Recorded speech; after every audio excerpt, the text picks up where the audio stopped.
Nilanchal express का रहस्य। शहर के पुराने लोग आज भी नीलांचल एक्सप्रेस का नाम सुनकर कांप उठते हैं। 50 साल पहले यह ट्रेन प्लेटफॉर्म नंबर 7 से रवाना हुई थी, लेकिन अपनी अगली मंजिल पर कभी नहीं पहुंची। विहान और ईशानी, जो रहस्यों के शौकीन थे, उस पुराने और उजाड़ रेलवे स्टेशन के सामने खड़े थे। उनके हाथों में एक पुराना नक्शा था और आंखों में कुछ नया खोजने की चमक। जैसे ही वे स्टेशन के अंदर बढ़े, विहान को सूखी पत्तियों के ढेर के नीचे कुछ चमकता हुआ दिखा। उसने झुककर उसे उठाया। वह पीतल का एक पुराना टिकट था। उस पर लिखा था, मंजिल, समय का अंत। विहान ने उसे गौर से देखा। वह टिकट बर्फ जैसा ठंडा महसूस हो रहा था। अचानक ईशानी को महसूस हुआ कि हवा का तापमान गिर गया है। एक घना चांदी जैसा कोहरा पूरे प्लेटफॉर्म पर फैलने लगा। तभी दूर से एक ट्रेन की सीटी सुनाई दी। एक लंबी, दर्द भरी आवाज जो इस जमाने की नहीं लगती थी। ईशानी ने अपनी लालटेन ऊपर उठाई। उसकी धड़कनें तेज हो गई थीं। कोहरे को चीरते हुए एक विशाल इंजन प्लेटफॉर्म पर आकर रुका।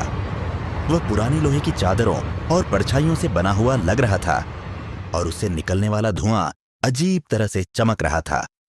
ट्रेन के दरवाजे अपने आप खुल गए, जैसे उन्हें अंदर आने का न्योता दे रहे हों।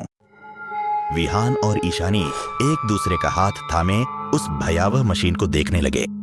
विहान ने पहला कदम ट्रेन के अंदर रखा। अंदर का नजारा किसी पुरानी फिल्म जैसा था। मखमली सीटें जो धूल से ढकी थीं और हवा में पुरानी किताबों जैसी गंध थी। उसने दीवारों पर लगे चित्रों को देखा, जिनमें लोग हंस रहे थे, लेकिन उनकी आंखें दुखी लग रही थीं। तभी डिब्बे के अंत में एक आकृति दिखाई दी। वह एक लंबा व्यक्ति था जिसने फटी हुई नीली वर्दी पहनी थी। उसका चेहरा हैट की परछाई में छिपा हुआ था। टिकट दिखाओ। उसकी आवाज ऐसी थी जैसे सूखे पत्तों पर कोई चल रहा हो। उस कंडक्टर का नाम समय था और वह इस ट्रेन का रखवाला था। ईशानी ने कांपते हाथों से वह पीतल का टिकट समय की ओर बढ़ाया। जैसे ही समय ने टिकट लिया, ईशानी ने देखा कि उसके हाथ धुएं की तरह पारदर्शी थे। समय ने सिर हिलाया और खिड़की की ओर इशारा किया, जहां अब सिर्फ अंधेरा और उड़ती हुई आत्माएं दिखाई दे रही थीं। विहान, देखो! ईशानी चिल्लाई। विहान ने अपने हाथों को देखा। वे धीरे धीरे हल्के और पारदर्शी हो रहे थे। उन्हें एहसास हुआ कि जो भी इस ट्रेन में चढ़ता है, वह हमेशा के लिए इसका हिस्सा बन जाता है। विहान ने ईशानी का हाथ पकड़ा और चिल्लाया, हमें यहां से अभी निकलना होगा। वे दरवाजे की ओर भागे, लेकिन समय उनके रास्ते में आ गया। उसकी आंखें अब हल्की नीली रोशनी से चमक रही थीं। नीलांचल से कोई वापस नहीं जाता, वह फुसफुसाया।